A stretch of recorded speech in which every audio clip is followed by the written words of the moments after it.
Yesterday on this system, I was replacing the power supply and I was going to do all the cable management yesterday. And then I stopped and I said, you know what? Before I do that, I want to do a demonstration, a live demonstration about a question I'm asked quite often, which is how often should you change the thermal compound on your CPU? At what point does it make sense to take the system apart, clean it up, and reapply fresh thermal compound? And it's a very difficult question to answer because there's a lot of variables there as well. The environment the computer is kept in, the thermal compound that was used and how it was applied. That's going to be a big factor. Some companies that are using, that are mass producing computers aren't necessarily going for the highest, the most efficient thermal compound, but rather the one that's the cheapest that'll get the job done. So let's say you build it yourself, you use a real nice high-end thermal compound, then how often should you change it? Well, again, it still has to depend on the environment that it's in. In Arizona, we have a pretty dusty environment and it's very hot and dry. There's no humidity, very little humidity. So thermal compound is more likely going to dry out a bit sooner in that kind of environment than in another environment. Elevation can have an effect on the thermal compound as well. So this machine behind me, this is an Alienware Aurora R6, which I believe has the original thermal compound on it. And this machine is several years old. So what I want to do is I want to run Prime 95 on it for 15 minutes. And we're going to measure how hot it gets. Then we're going to take it apart. We'll take the heatsink off. We'll clean up the thermal compound, reapply it, put it back together, and run the same test again and see if it makes any difference whatsoever and if it's worth doing. How's that for a test? Here's our clock speeds and everything up right here. And there's our temperatures here. We're seeing a max temperature of 55 degrees centigrade, just under normal operating conditions. Now I'm going to start Prime 95. Here we go. And start the timer right here. And we're going to let that run for 15 full minutes, keeping an eye on the temps while we're doing it. We're at 15 minutes and 30 seconds. Ooh, it's really ramped up now. Listen to that. Maybe we'll go 16 minutes on this test now because it's getting interesting.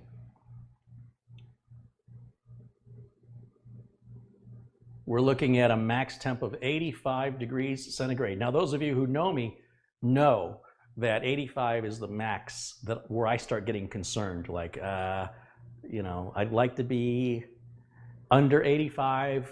I'll take 85 if I have to, but if I can improve it, I will. So right there, we just hit 16 minutes on the test, so I'm going to stop the test. Got to use the right mouse. Stop. And watch how fast the CPU cools down. It went from 76 all the way down to still dropping 59, 56, 49. The benefit of an air cooler is you'll see those temps drop quick. One of the downsides of a liquid cooler is liquid takes a lot longer to cool down. So your system stays hotter longer after it's done. Not that that's, again, going to make any real difference in the real world, but it just bothers me that nobody talks about it. Full disclosure, that's all I'm saying. All right, let's go ahead and shut this down so we can work on it. Let's do this. Start. All right, let's get this heat sink off of here.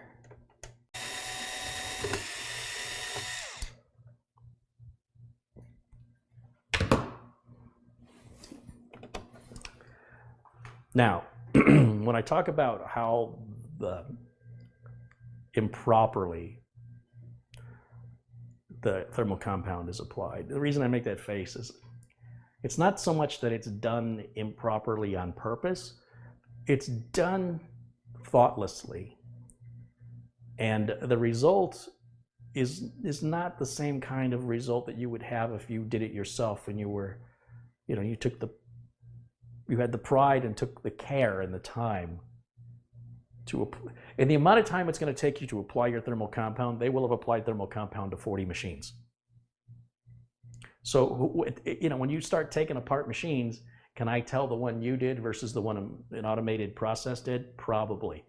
This is what the thermal compound in an automated process looks like. This is very common. You're like, what thermal compound, right? Look, there's barely any right through the middle here, this is the hottest part, right here in the middle. Although on modern CPUs with built-in GPUs, the whole area does get hot. So where's the rest of it? Well, if you look real closely, let's see if I can get you zoomed in on the CPU. You can see that there's no thermal compound along here, big empty space right here, which probably aligns, see if I can bring this up. See that little chunk right there? Probably goes in that little hole. You can see it's not really a very good coverage on the CPU. And what is there so lightly you can almost see right through it. So what I want to do is wipe all that off. We want to get all the existing thermal compound off of there. And to do so, the first thing I'll do is grab a paper towel and just wipe it. Now what I've got here is some denatured alcohol. You can use rubbing alcohol. You want the highest alcohol content possible. I know like at Walmart they sell different strengths of rubbing alcohol. There's like a 70%, a 90%. You want the highest strength.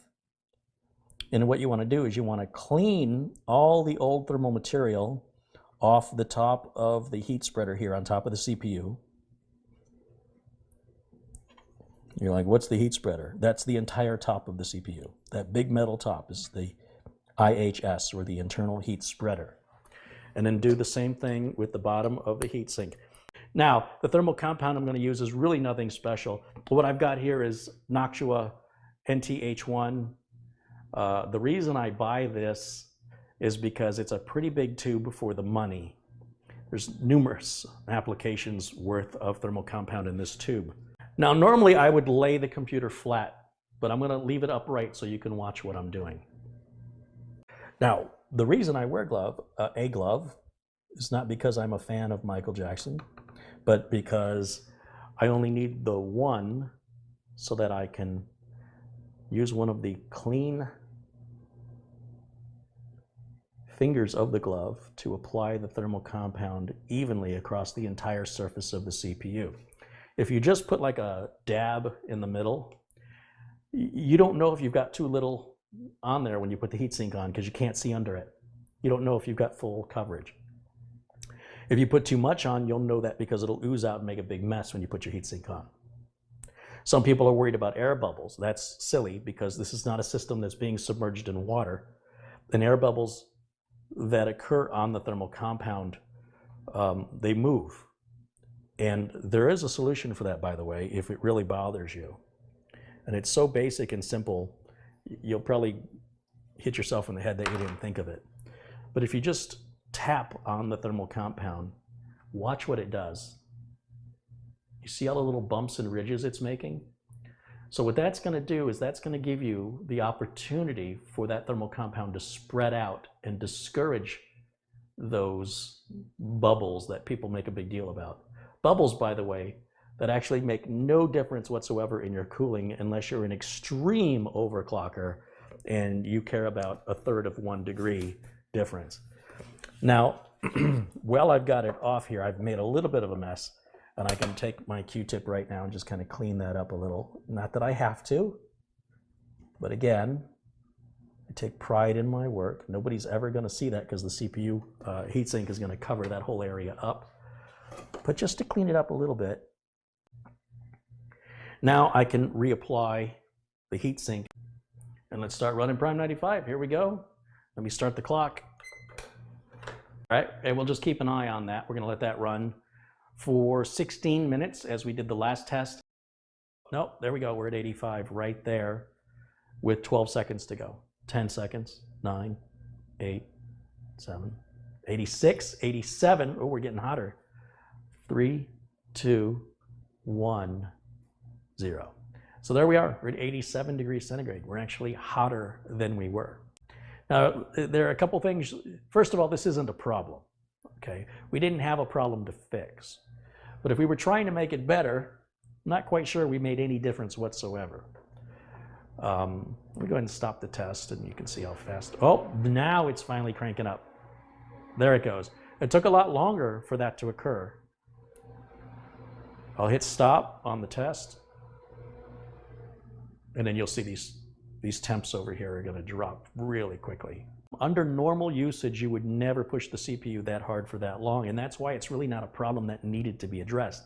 However, I was very uncomfortable with the lack of thermal compound on the bottom of that heatsink, and I really thought that just by having better coverage, it would have made a couple degrees difference, up to 5 degrees difference, but it didn't.